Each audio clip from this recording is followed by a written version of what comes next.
अहिंसा एवं करुणा के अवतार श्रमण भगवान महावीर के पावन पुनीत चरणों में सादर कोटि कोटि वंदन अभिनंदन। ध्यान योगी युग प्रधानाचार्य पूज्य श्री शिव मुनि जी महाराज साहब, संघ गौरव उप प्रवर्तक परम सेवा भावी पूज्य गुरुदेव श्री प्रेम सुख जी महाराज के पावन पुनीत चरणों में सादर कोटि कोटि वंदन अभिनंदन। आदरणीय मुनिवृंद, उपस्थित धर्म प्रेमी बंधुओं, माताओं एवं बहनों, आज 2 अक्टूबर है। भारतवर्ष के अंदर ही क्या पूरी दुनिया के अंदर 2 अक्टूबर का नाम लेते ही लोगों के मनमानस पर राष्ट्रपिता महात्मा गांधी की एक दिव्य छवि छा जाती है। क्या गांधी जी का जन्मदिन है, उसे गांधी जयंती के नाम से भी पुकारा जाता है। पूरे राष्ट्र ने पिछले 1 सालों में, और आज वो साल कंप्लीट होने जा रहा है, राष्ट्रपिता महात्मा गांधी की 150वीं 150वीं पावन जन्म जयंती के वर्ष की पूर्णाहुति हो रही है और 51वें साल में प्रवेश होगा। इस प्रकार पूरे 1 साल में भारत सरकार के द्वारा, राज्य सरकारों के द्वारा, गांधीवादी विचारधारा के लोगों के द्वारा अनेक प्रकार के कार्यक्रम गतिविधियां वर्ष भर में संचालित रही हैं। और भारत सरकार ने तो स्वच्छ भारत अभियान गांधी जी की स्मृति में गांधी जी के नाम से इसीलिए चलाया कि पूरे देश में स्वच्छता के वातावरण का संदेश आम जनता तक पहुंचे। लोगों में पहले की अपेक्षा अवेयरनेस भी है, लेकिन अभी और भी बहुत कुछ करना शेष बाकी है। पिछले कुछ सालों से यूएनओ ने महात्मा गांधी जी के जन्मदिन को एक नया नाम और दिया है और वो नाम बड़ा प्रसिद्ध हो रहा है धीरे धीरे, और वो नाम अपने अर्थ को लोगों की ओर प्रेरित कर रहा है, और वो नाम है विश्व अहिंसा एवं शाकाहार दिवस। अब कुछ लोग विश्व अहिंसा दिवस कह के बात को रोक देते हैं, लेकिन कुछ लोग शाकाहार दिवस जोड़ करके इसको पूरा कर देते हैं। बात एक ही है, अहिंसा और शाकाहार, शाकाहार और अहिंसा दोनों का अविनाभावी संबंध है, गहन संबंध है। जो पूर्ण अहिंसक होगा वो शाकाहारी होगा, और जो शाकाहारी होगा वो अहिंसक जरूर होगा। तो इस प्रकार पूरा नाम है विश्व अहिंसा एवं शाकाहार दिवस। इस यूएनओ के द्वारा इस दिवस को मनाने से गांधी जी की जन्म जयंती की और ज्यादा अर्थवत्ता सिद्ध हो जाती है कि गांधी जी ने अपने जीवन के अंदर जिन चीजों को जिया था, उन चीजों को दिवस के साथ जोड़ देने से जो है इस दिन की गरिमा कई गुना अधिक बढ़ गई है। आज मैं गांधी जी के जीवन, दर्शन, व्यक्तित्व, कृतित्व और जीवन की कुछ घटनाओं के बारे में संक्षेप में चर्चा करना चाहूंगा। आप उन्हें क्रमशः सुनने का भाव रखेंगे। राष्ट्रपिता महात्मा गांधी का जन्म पोरबंदर, काठियावाड़, गुजरात के अंदर हुआ और बालपन में शिक्षा मिली, संस्कार मिले और उच्च शिक्षा प्राप्त करने के लिए विदेश जाना था। आप कल्पना कर सकते हैं कि लगभग 150 साल पहले भारत में शिक्षा का ढांचा क्या रहा होगा, और हम ये भी मान लेते हैं कि वे गांधी जी प्रारंभ के 10वीं 11वीं क्लास तक के जो साल पढ़े होंगे, उम्र हो गई होगी 16-17 साल की। फिर ग्रेजुएशन यहाँ पर किया होगा, फिर पोस्ट ग्रेजुएशन के लिए विदेश जाकर के पढ़ने की भावना उनके मन में आई। वो ये विचार रखते थे कि मैं कानून की शिक्षा प्राप्त करने के लिए विदेश जाऊं और विदेश जाकर के कानून की शिक्षा प्राप्त करके आऊं और यहां पर आकर के मैं वकालत का काम करूं। ऐसा गांधी जी का मन था। उभरती हुई जवानी के दिनों में युवाओं के बहुत सारे सपने होते हैं, बहुत सारे ख्याल होते हैं। तो गांधी जी ने अपना ख्याल, अपना विचार अपनी मां पुतली बाई के सामने रखा। पुतली बाई उस जमाने के हालात को जानती थी और उस जमाने में एक धारणा प्रचलन में थी कि जो कोई व्यक्ति हिंदुस्तान छोड़ करके समुंदर पार करके विदेश जाता है तो वह अपने संस्कार गंवा देता है, खान पान अशुद्ध हो जाता है, पहनावा बिगड़ जाता है, धर्म छूट जाता है, संस्कृति छूट जाती है। ऐसी एक आम धारणा मानव समाज में, हिंदुस्तान के समाज में फैली हुई थी। अब गांधी जी ने अपनी माँ से कहा, माँ ने सोचा कि बेटे की इच्छा बाहर जाके पढ़ने की है तो कोई बुराई तो है नहीं, कोई शिक्षा कहीं बाहर विदेश में अच्छी मिलती है तो सीखने में क्या बुराई है। लेकिन समाज की दकियानूसीपन वो आड़े आ रहा था कि समाज के लोग हमारे को जात बरादरी से बाहर कर देंगे, विरोध करेंगे, हंगामा करेंगे। तो उसके मन में एक विचार आया, माँ के मन में, कि जब विदेश जाना है और शंका ये कि बिगड़ जाएगा, तो मन में माँ ने विचार करा, यूं तो मैंने, इसके पिता ने संस्कार तो दिए हैं, फिर भी और मजबूती के लिए इसको कुछ नियम पचखान करवा देती हूं। कुछ लोगों की ऐसी मान्यता है, कईयों की पक्की धारणा है कि गांधी जी की जो माँ थी वो पीहर पक्ष से जैन परिवार की थी और जैन धर्म के प्रति उसकी बड़ी श्रद्धा थी। और गांधी जी अपनी आत्मकथा में लिखते हैं कि समय समय पर हम अपनी माँ को बतलाने के लिए छत पर जाया करते थे, बताते थे हाँ सूरज निकल गया, हाँ सूरज डूब गया, और वो रात्रि में भोजन नहीं करती थी। इस प्रकार की कुछ बातें पढ़ने सुनने में आती हैं।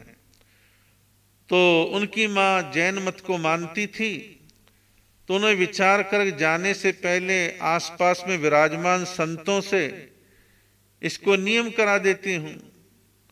तो नियम करवाने के लिए वो आसपास में कोई उपाश्रय था, स्थानक था, और गुजरात की गोंडल संप्रदाय के एक पुराने संत वहां विराजमान थे। उनके पास माँ लेकर के गई और माँ ने जाकर के वहां उनसे महाराज को कहा कि महाराज विदेश जाना है लड़के को पढ़ने के लिए, संघ समाज के लोग, दूसरे गांव के लोग आशंका व्यक्त करें संस्कार नष्ट हो जाएंगे, आप इसे कुछ ऐसे नियम पचखान करा दो कि विदेश जाए तो उन प्रतिज्ञाओं का पालन करे। उन प्रसिद्ध जैन मुनि ने गांधी जी को, जो कि युवा हो चुके थे, उन्हें कहा कि देखो विदेश जाओ कोई बुराई नहीं, एक तो तुम पूर्णतः शाकाहारी रहोगे, मांसाहार को हाथ भी नहीं लगाओगे, शराब का सेवन नहीं करोगे, पर स्त्री गमन नहीं करोगे, जुआ नहीं खेलोगे। ऐसे कुछ नियम उन्होंने करवाए और गांधी जी ने नियमों को मजबूती के साथ स्वीकार कर लिया। जाते जाते माँ ने कहा कि बेटा नियमों का ध्यान रखना, ये मेरी भी इज्जत की बात है और तेरी भी इज्जत की बात है, जो संतों से नियम लिए पूरी तरह पालन करना। गांधी जी ने कहा ठीक है, मैं उनको भली प्रकार से पालन करूंगा। और इस प्रकार गांधी जी विदेश जाते हैं, पढ़ाई करते हैं, पढ़ाई करके फिर वापसी हिंदुस्तान में आते हैं और वह कानून की प्रैक्टिस करने लगे। कानून की प्रैक्टिस करने लगे, लेकिन कुछ संस्कार ऐसे थे कि सत्य के प्रति उस उम्र में भी, जब एक नया नया वकील वकालत करने लगे, उस उम्र में भी, उस दौर में भी उनके मन में दृढ़ धारणा है कि मैं अपने मुवक्किल के लिए कोर्ट में झूठ नहीं बोलूंगा, सच ही बोलूंगा। अब वकील के मन में सच बोलने का ज्यादा आग्रह हो तो झूठों की दुनिया में केस कहां से जीत लेंगे। जहां जज भी झूठी बातों को सुनने को तैयार हो, सामने वाला झूठे प्रमाण पेश कर रहा हो, तो सच्चे व्यक्ति की कब तक चलेगी। तो गांधी जी सत्य पर अडिग रहे। परिणाम ये रहा कि कुछ केस आने कम हो गए, लेकिन गांधी जी की दृढ़ धारणा है केस कम आओ चलेगा, फीस कम मिले चलेगा, लेकिन झूठ नहीं बोलना, झूठी गवाही नहीं दिलवानी, झूठे कोई डॉक्यूमेंट्स पेश नहीं करने, कुछ नहीं करना, सत्य के मार्ग पर चलना है। फिर आगे चलकर के एक बार ऐसी स्थिति आई कि एक मुस्लिम बंधु, उनका व्यापार अफ्रीका के देशों में था, उनकी फर्म का कोई केस जो है अफ्रीका जाकर के ही लड़ना था। यहां से माल अफ्रीका जाता था, कुछ माल अफ्रीका से हिंदुस्तान आता था, और ये काम उस मुस्लिम बंधु की फर्म किया करती थी, केस अफ्रीका जाकर के लड़ना था। उन्होंने गांधी जी से संपर्क किया। गांधी जी ने अपनी सारी मर्यादाएं, सारी बातें बतला दी और कहा कि ठीक है, आप कहते हो मैं चला जाऊंगा। केस को समझा, उसकी स्टडी करी, कुछ तैयारी करी, कुछ पेपर तैयार करे और अफ्रीका जाने की तैयारी कर ली कि वहां जाके केस लड़ना है। अब वो विदेश जाने के लिए तैयार हैं। उस जमाने में हवाई जहाज हवा में उड़ने वाले कम होंगे या ना के बराबर होंगे या कम चलते होंगे, तो समुद्री जहाजों के द्वारा आने जाने का काम ज्यादातर चलता था। तो गांधी जी का टिकट हो गया और समुद्री जहाज में बैठ गए। जहां उनका रिजर्वेशन था, जिस क्लास का रिजर्वेशन था, वहां बैठे हैं। जमाना अंग्रेजों का था। अंग्रेज अपने आप को सिरमौर मानते थे कि ये हिंदुस्तानी तो हमारे गुलाम हैं, इन्हें तो हमारे हुक्म के अनुसार चलना ही पड़ेगा। अब एक गोरा अंग्रेज आया और आकर गांधी जी को कहता, उठो यहां से, तुम्हारे बैठने की जगह नहीं है। गांधी जी पढ़े लिखे थे, कोई अनाड़ी तो थे नहीं। उन्होंने तर्क दिया, भैया मैंने पैसे खर्च करे हैं, ये सीट मेरे नाम से रिजर्व है, मुझे बैठने का इस पर अधिकार है। लेकिन कुछ लोग अधिकारों को नहीं मानते, कानून को नहीं मानते, संविधान को नहीं मानते, दादागिरी को मानते हैं। दादागिरी कल थी, आज है, आगे भी रहेगी और समय समय पर ये कम ज्यादा होती रहती है। जब कानून का डंडा बराबर चलता है, सबके लिए चलता है, समानता से चलता है, तो कानून का शासन बनेगा। और जब शासक लोग भेदभाव करना प्रारंभ कर दें, मेरा तेरा करना प्रारंभ कर दें, तो अब बेड़ा गर्क तो पक्का होना ही होना है। परिणाम स्वरूप गांधी जी को उठाने की जिद करता है। गांधी जी जिद करते हैं, मैं नहीं उठूंगा, ये मेरी सीट है। अंग्रेज ने अपनी ताकत दिखाई, गांधी जी को उस स्थान से उठा ही दिया और गांधी जी बाहर खुले डेक पर आ गए। वहीं ग्रिल के पास खड़े हैं। अंग्रेज के दिमाग में ना जाने क्या फितूर आ गया, वो जिद पकड़ता है गांधी जी को मैं समुद्र में फेंकूंगा। गांधी जी ग्रिल पकड़ करके मजबूती के साथ खड़े हैं। उन्हें जिद्दोजहद करी, थोड़ी देर बाद हार थक करके वहां से चला गया। फिर धीरे धीरे वो समुद्री जहाज अफ्रीका के तट पर पहुंचा। गांधी जी वहां उतरे, उतर करके जहां उनको एड्रेस दिया गया था वहां वो पहुंचते हैं और उनके रहने का, खाने का सब वहां पर पहले से सूचना थी, इंतजाम है। और गांधी जी वहां पहुंचने के बाद अपने केस की तैयारी करते हैं। मालूम पड़ा फला तारीख को कोर्ट में हाजिर होना है। तो गांधी जी कोर्ट में हाजिर होने के लिए जब गए तो काठियावाड़ी धोती और काठियावाड़ी पगड़ी सिर पर धारण कर रखी है और इसी वेशभूषा में वो वहां के कोर्ट में, कचहरी में प्रवेश करने का प्रयास करते हैं। वहां के प्रोटोकॉल कह लो, फैशन कह लो, प्रचलन कह लो, उनकी सोच कह लो, उसके अनुसार उन्होंने गांधी जी को कहा, इस वेशभूषा में आप प्रवेश नहीं कर सकते, जाइए यहां से। गांधी जी ने बहुत तर्क दिए, बहुत कुछ समझाने का प्रयास करा। गांधी जी की इंग्लिश फर्राटेदार तो थी ही, उनको कन्विंस करने की भरपूर कोशिश करी, लेकिन अंततः उन लोगों ने कहा, आप हमारी तरह सिर पर कैप पहन करके आओ, इस पैंट सूट के अंदर आओ, तब तुम्हें प्रवेश मिलेगा, ऐसे नहीं मिलेगा। गांधी जी वापस लौट गए। मन पर दो घटनाओं ने बड़ा प्रभाव डाला। मन उद्वेलित हो गया, मन में उथल पुथल मच गई कि केस लड़ने आया हूं, ये तो सब ठीक है, लेकिन ये अंग्रेजों का जुल्म, अत्याचार, जोर जबरदस्ती, ये क्या वाहियतपना है। पढ़े लिखे थे, कानून की कुछ जानकारियां थी, कुछ सत्य का आग्रह था और मनोबल गांधी जी का बड़ा ऊंचा था, बचपन से ही बड़ा अच्छा था। तो गांधी जी ने विचार करा कि इस अन्याय की तो मुखालफत करनी होगी, इस अन्याय का तो विरोध करना ही पड़ेगा। और गांधी जी ने अगले दिन से ही लिखा पढ़ी का काम चालू कर दिया। कोर्ट के भी काम में लगे हुए थे और लोकल के वकीलों से बात करते थे, लेकिन लोकल के अखबारों में उन्होंने अंग्रेजों के अजीबो गरीब नियम और कानूनों के खिलाफ लिखना प्रारंभ करा। अफ्रीका में हड़कंप मच गई। ये कौन सा भारतीय व्यक्ति आया है जो अंग्रेजों के कानूनों को चुनौती दे रहा है, भेदभाव के खिलाफ आवाज उठा रहा है। लोगों का ध्यान पहली बार गांधी नाम के व्यक्ति के साथ आकर्षित हुआ।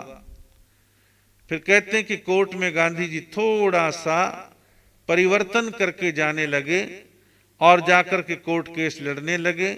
और ऐसा भी वर्णन आता है कि गांधी जी ने वहां पर सत्य बोल करके ही जज को प्रभावित करा कि ये वकील पहली बार देखा है जो अपने मुवक्किल के बारे में झूठ नहीं बोल रहा, जो कह रहा है सच सच कह रहा है।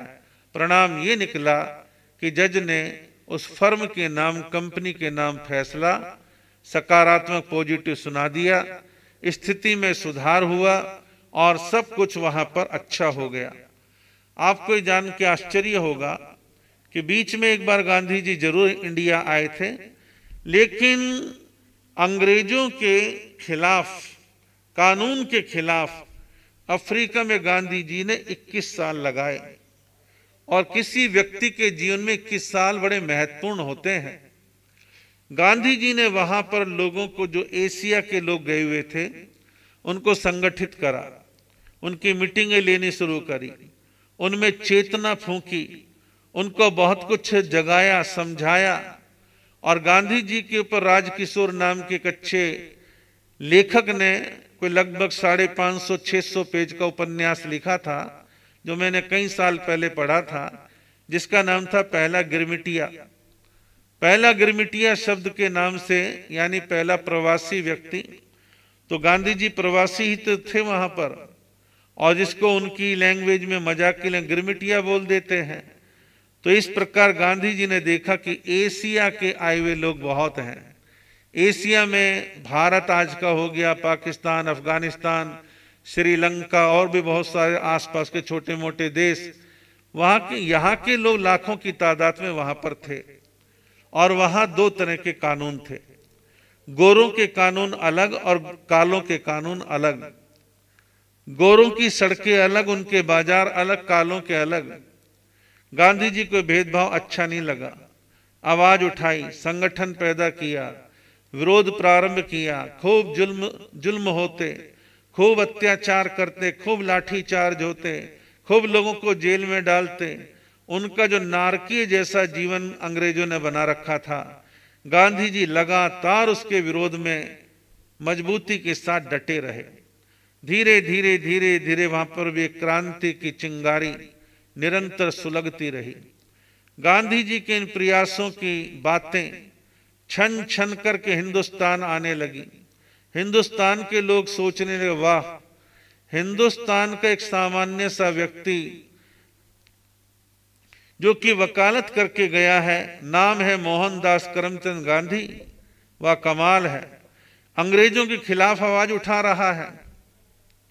ऐसा विचार करके लोगों में जिज्ञासा भाव पैदा होने लगा। गांधी जी काम करते लगातार लोगों को यह बतला दिया, चुप नहीं बैठना, संगठित आवाज उठानी है, विरोध करना, घबराना नहीं है। परिणाम ये निकला कि आंदोलन तेज तेज तेज होने लगा और अंग्रेजों के जुल्म, अन्याय, अत्याचार ऐसे बढ़ने लगे। और आप सबको विदित होना चाहिए, गांधी जी की चिंगारी लंबे समय तक चली और वहां और भी कुछ क्रांतिकारी बाद में हुए। लास्ट में सही मायनों में आजादी मिलने का जो समय आया, वो मिला नेल्सन मंडेला के समय में। तो नेल्सन मंडेला ने गांधीवादी विचारधारा को आधार बना करके काले गोरे के भेद को समाप्त करने के लिए, लोकतांत्रिक व्यवस्था को अच्छा बनाने के लिए उन्हें भरपूर प्रयास करे और सफलता मिली। तो वहां के सभी लोग गांधी जी को इस बात के लिए श्रेय देते हैं, क्रेडिट देते हैं कि वो ना आते, ना जगाते, ना बोलने की प्रेरणा देते तो शायद ये सब होना संभव नहीं था। तो परिणाम ये है कि अफ्रीका में परिवर्तन आया, लेकिन ऐसा इतिहास में पढ़ा जाता है, जानकारी प्राप्त होती है कि गांधी जी जब अफ्रीका से हिंदुस्तान आने की बात करने लगे तो लोगों ने बहुत जिद करी, आप जाओगे तो सबको ठंडा हो जाएगा, आप मत जाइए, यहीं रहिए। और तब तक गांधी जी वहां कस्तूरबा गांधी को और उनके एक दो बच्चे वगैरह जो भी थे सबको लेके वहीं पर थे। अब वो बोले नहीं भाई, अब मुझे हिंदुस्तान जाना है और मैं तो कुछ समय के लिए आया था, यहाँ के वातावरण को देख के तुम्हें जगाने के लिए यहाँ इतना समय मैंने लगा दिया, अब मुझे जाना ही पड़ेगा। तो वहां के लोगों ने गांधी जी को विदाई देने के लिए समारोह रखा और समारोह में बड़े प्रतिष्ठित लोग जो वहां के थे, एशिया के सभी वर्ग और जाति के लोग वहां पर आए और गांधी जी को अपना उपकारी मान करके सभी ने बेशकीमती कुछ उपहार गांधी जी को देने का काम किया। गांधी जी बनिए थे, बड़े चतुर थे, बड़े होशियार थे। उन्होंने एक चादर ली, चादर लेकर के बीच में बिछा दी, बोले जो भी उपहार देना है सब इसके बीच में रखते जाओ। चादर में सारे उपहार इकट्ठे, उसकी पोटली बनाई और पोटली बना के सबका धन्यवाद दे के गांधी जी पोटली लेकर के घर पर आए। गांधी जी घर पर आए तो कस्तूरबा ने पूछा क्या, तो गांधी जी ने बता दिया कि ऐसे ऐसे विदाई के समय पर यहाँ उपहार देने की प्रथा है, तो लोगों ने मुझे उपहार दिए हैं।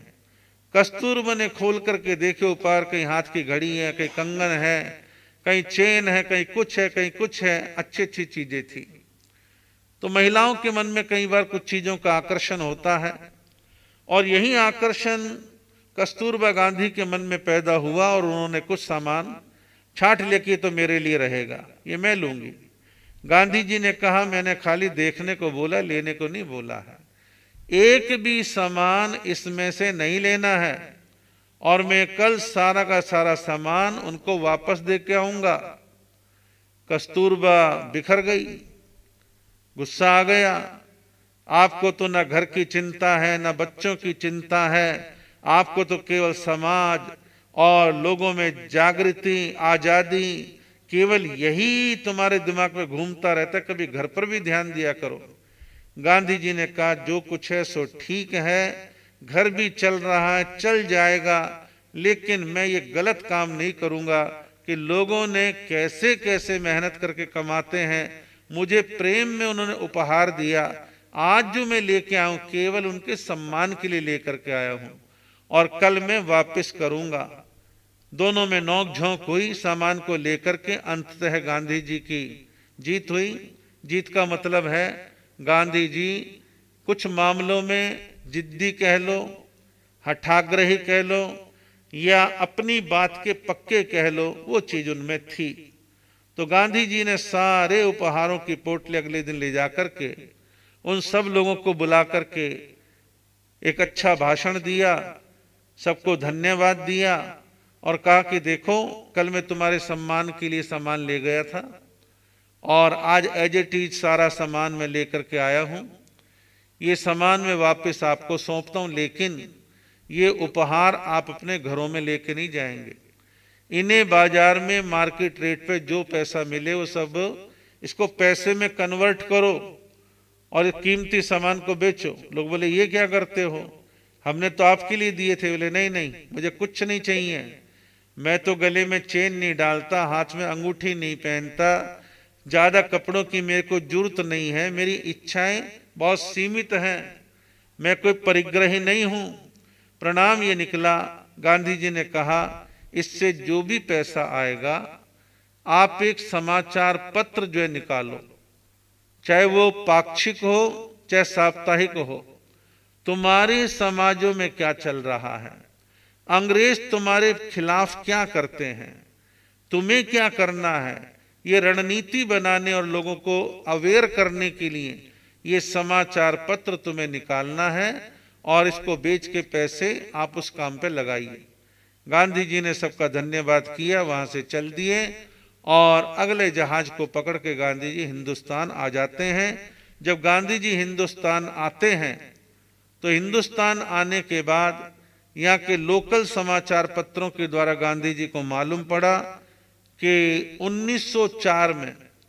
1904 में कोलकाता के अंदर कांग्रेस का एक अधिवेशन होना था, जिसमें हिंदुस्तान भर से कांग्रेस के कार्यकर्ता और प्रतिनिधियों को वहां पर पहुंचना था। तो कांग्रेस के उस अधिवेशन में गांधी जी ने विचार करा कि मुझे भी चलना चाहिए। कुछ 2-4 लोग जो परिचित थे उन्होंने गांधी जी से मिलकर कहा कि आप जैसे व्यक्ति को उस सम्मेलन में आना ही चाहिए। ऐसा कहते हैं बाल गंगाधर तिलक गांधी जी से मिले थे कहीं बंबई वगैरह में।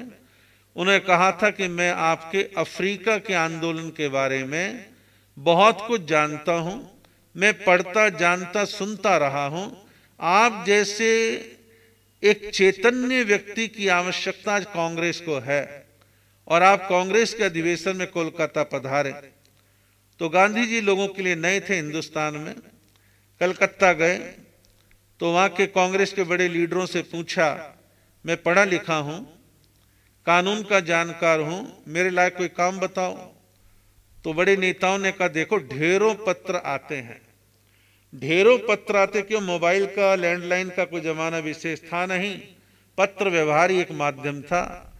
कहा कि ढेरों हमारे पास पत्र आते हैं, हम सबका जवाब नहीं दे पाते, आप पढ़े लिखे हो तो इनका जवाब दिया करो।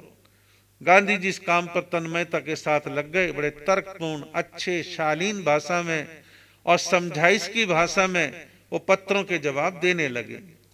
बड़ा अच्छा वातावरण बनने लगा। पत्र लिखने में जब समय मिलता तो गांधी जी क्या काम करते, वो देखते कि भी कार्यकर्ता जो दूर दूर से आए हैं सबको लैट्रिन बाथरूम तो जाना होता लेकिन गंद मचा रहे हैं, किसी ने यहाँ किसी ने वहां लैट्रिन बाथरूम कर रखा है, गंद मचा हुआ है, तो यह तो बीमारी फैल जाएगी। गांधी जी ने बाल्टी और झाड़ू ली, पानी की बाल्टी भर भर करके झाड़ू से रगड़ रगड़ करके मलमूत्र को साफ करना प्रारंभ कर दिया, बह करके आगे जाने लगा। जब गांधी जी काम करने लगे तो बड़े कांग्रेस के अन्य कार्यकर्ता घूर घूर के गांधी जी को देखने, वाह वाह वाह, ये कौन सा नया व्यक्ति आया जो मलमूत्र साफ कर रहा है, कि कमाल है, उम्र भी ठीक ठाक लग रही है, पढ़ा लिखा भी लग रहा है, कौन है व्यक्ति, जिज्ञासा पैदा हुई। गांधी जी सफाई पर तन्मयता से लगे रहे। बड़े लीडरों का ध्यान आकर्षित हुआ और धीरे धीरे करके गांधी जी प्रकाश में आने लगे। कलकत्ता के अधिवेशन के बाद गांधी जी ने एक विचार करा कि इतना बड़ा देश है, आज तो संचार के साधन बहुत हैं कि हम यहां से बोलते यूट्यूब के ऊपर दुनिया कहीं भी पूरी दुनिया में बैठ करके इस चीज को सुन ले, लेकिन तब ऐसा नहीं था। तो गांधी जी ने निर्णय करा भारत को आजाद करवाना है तो भारत की जनता को जगाना होगा, और भारत की जनता को जगाना है तो पूरे देश का दौरा करना होगा। गांधी जी ने देश का दौरा प्रारंभ करा। कश्मीर से कन्याकुमारी, कटक से अटक तक, गांव गांव शहर शहर नगरों में जाते हैं, लोगों से मिलते हैं, संपर्क अभियान तेज है, जहां जाते हैं प्रेरणा देते हैं और वही सादगी का जीवन जी रहे हैं। उसी दौरे में गांधी जी चंपारण बिहार में गए और चंपारण में वहां के किसानों की दयनीय स्थिति देखी और वाकई में किसानों की बड़ी दयनीय स्थिति रही। चंपारण आंदोलन के बारे में अभी पिछले साल मैंने गांधी जी के बारे में एक 900 पेज की किताब पढ़ी, उसमें चंपारण का एक अलग से अध्याय दे रखा था, वो मैंने सारा पढ़ा। किसानों के ऊपर बड़ा अत्याचार होता था, शोषण होता था, नील की खेती करवाते थे अंग्रेज लोग जबरदस्त और सारी नील इकट्ठी करके विदेश भेज देते थे। अंग्रेजों को लगभग कुछ नहीं मिलता था, दुनिया भर के लगान मांगते थे, अपने घोड़े दौड़ा दौड़ा करके किसानों को पीटा करते थे, हंटर मारा करते थे। गांधी जी ने अंग्रेजों के साथ चंपारण के लिए आंदोलन किया, लोगों को तरीके बतलाए, क्रांति के बीज बोए और परिणाम ये निकला कि अंग्रेजों के उस अन्याय और अत्याचार के ऊपर रोक लगाने का काम करा। किसानों की दशाएं तब भी ऐसी थी, अब पहले जैसी इतनी बुरी तो नहीं है, लेकिन कई जगह छोटे किसानों की हालत खराब भी है। अभी केंद्र सरकार कुछ नियम कानून लेकर के आई है, उसको लेकर पूरे देश में एक आक्रोश का वातावरण देखने में आ रहा है और हमारे प्रधानमंत्री महोदय केवल मात्र कांग्रेस को दोष दे रहे हैं। अरे भी किसानों की भी सुन लो, किसान यूनियन है, उनसे ही बात कर लो, कांग्रेस से बात ना भी करो। लेकिन शासक जब घमंड में होता है उसे कुछ नहीं सुहाता, वो केवल दोषारोपण करता है। फला के कहने से आंदोलन हो रहा है, फला ने आग लगाई है, यूं हुआ है, आदि आदि। तो गांधी जी ने चंपारण का आंदोलन चलाया और उसी दौरान एक और नई घटना वहां पर घटी। गांधी जी गांव-गांव के दौरे पर निकले हुए थे, गर्मी का मौसम था और गांधी जी एक पेड़ की छाया में जाके बैठ गए, प्यास लग रही थी। उन्होंने कस्तूरबा से कहा कि कस्तूरबा, प्यास लगी है, कहीं आसपास किसी झोपड़े में पानी मिलता हो तो थोड़ा कोशिश करो। तो कस्तूरबा को सामने एक झोपड़ा सा दिखाई दिया, एक छान छप्पर सी दिखाई दी, तो वहां अपना बर्तन लेकर के गई और वहां दरवाजा थोड़ा बंद सा था। कस्तूरबा ने नॉक किया, अंदर से एक महिला की आवाज आई। कस्तूरबा जी ने कहा कि भाई कौन है, हमें पीने को पानी चाहिए। महिला ने कहा पीने का पानी तो मिल जाएगा, लेकिन मैं घर में अकेली हूं। तो कहा ठीक है, तुम भी महिला, मैं भी महिला हूं, तो पानी तो दे दो। उस महिला ने कहा कि मैं पूरा दरवाजा नहीं खोलूंगी। बोले क्यों? तो उस महिला ने अंदर से आवाज दी, क्योंकि अभी मैंने स्नान किया है, एक ही धोती मेरे पास है और उसको मैंने धोकर के अंदर सुखा रखा है। जब तक वो धोती नहीं सूखेगी मैं दरवाजा पूरा नहीं खोल सकती। कस्तूरबा समझ गई। कस्तूरबा ने केवल अंदर हाथ डाला, बर्तन दिया, उस महिला ने पानी भर के लौटा दिया और लौटा करके लोटा वापस कर दिया और वो गांधी जी के पास आई। गांधी जी के पास आकर के कहने लगे मन बड़ा खराब हो गया। बोले क्यों, क्या हुआ? तो सारे बात बतलाई। महिला अकेली है, पहनने के लिए तन पर एकमात्र एक धोती है, उसी को फिलहाल धो रखा है और जब तक वो सूखेगी नहीं तो उसे पहन करके बाहर वो आ नहीं सकती, तो इसलिए वो अंदर ही है। गांधी जी के मन में बड़ा मंथन चला।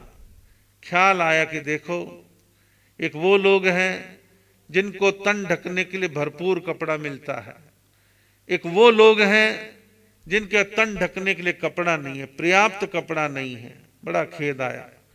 तो गांधी जी ने कस्तूरबा से कहा कि कस्तूरबा, मैं आज ही एक प्रतिज्ञा करता हूं, मैं अपने तन ढकने के लिए कम से कम और सीमित कपड़ा ही अपने तन पर धारण करूंगा, फालतू कपड़े में अपने पास रखूंगा ही नहीं।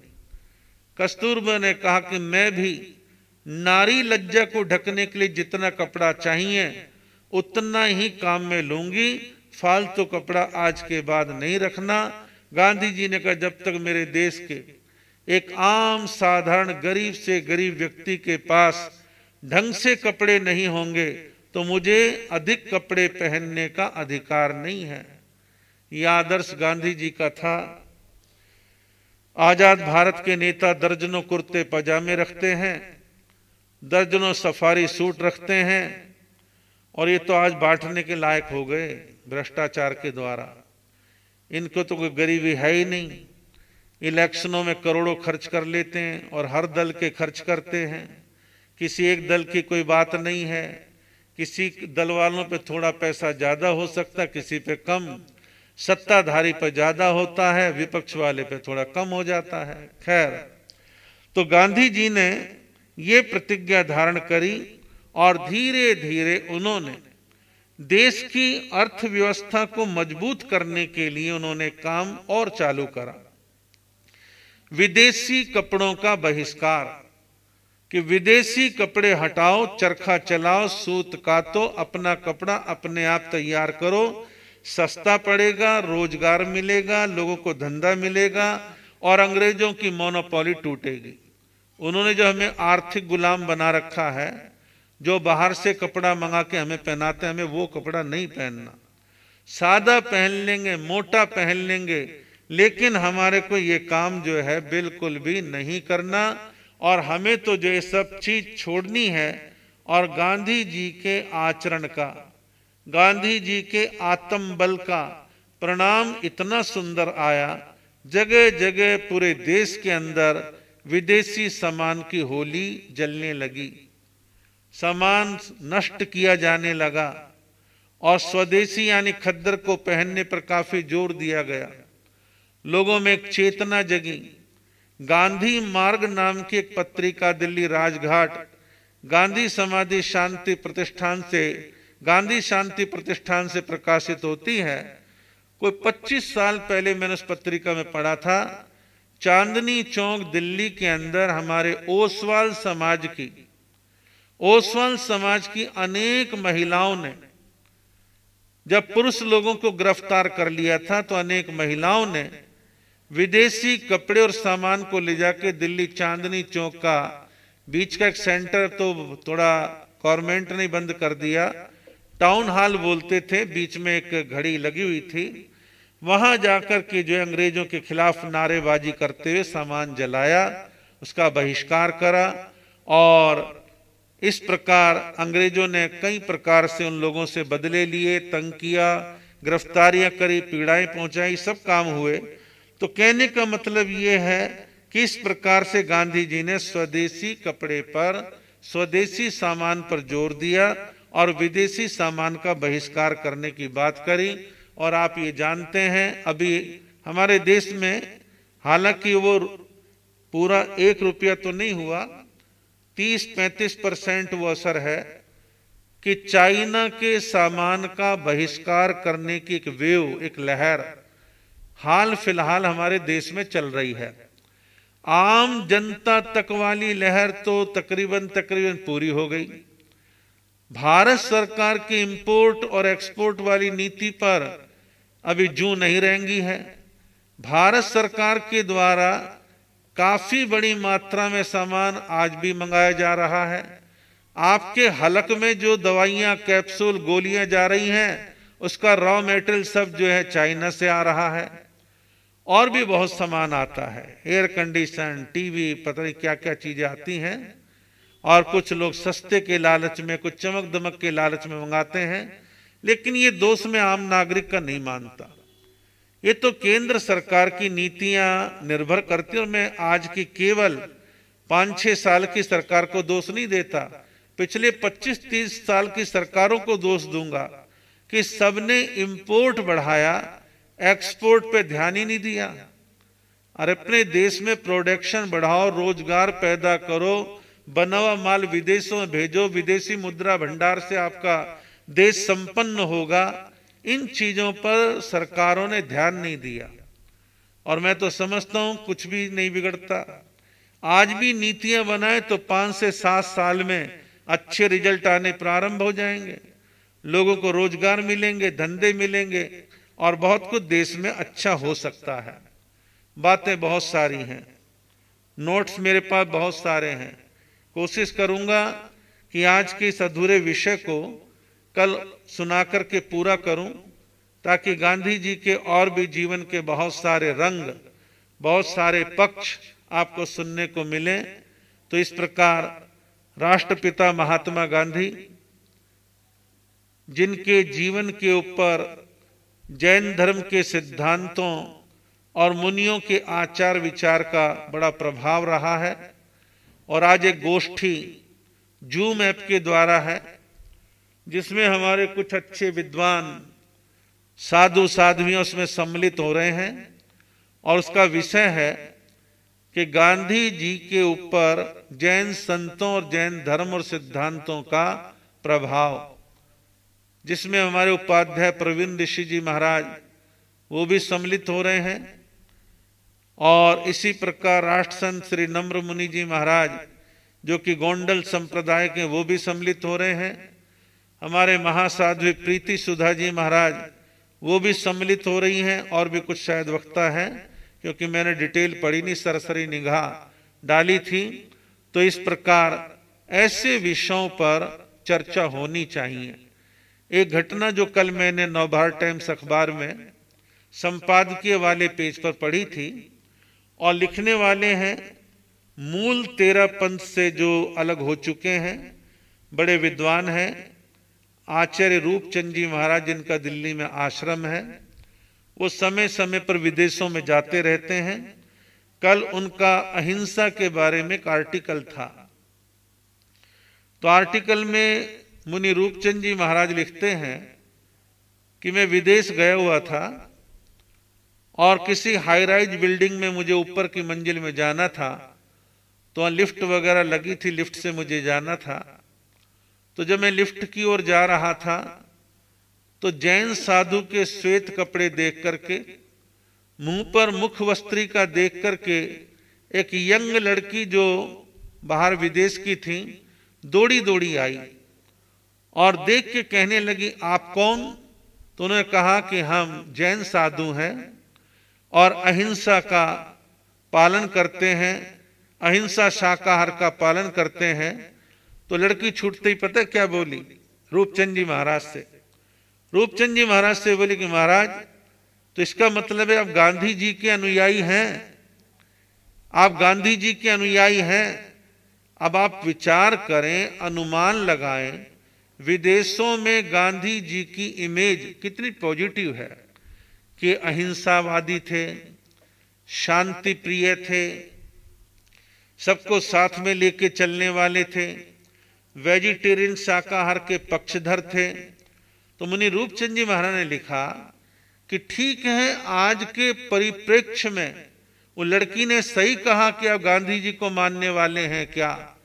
तो रूपचंद जी महाराज अपने आर्टिकल में लिखते हैं कि भगवान महावीर, भगवान बुद्ध और महात्मा गांधी ये एक ही धारा है, ये एक ही धारा है। 2500 साल पुरानी घटना को शायद कोई नाम ना ले, लेकिन 150 साल के अंदर घटी हुई घटनाएं तो लोगों को याद रहती हैं, उनका प्रभाव रहता है। तो इस प्रकार गांधी और अहिंसा, अहिंसा और गांधी दोनों एक दूसरे के अविनाभावी हैं, एक दूसरे से जुड़े हुए हैं।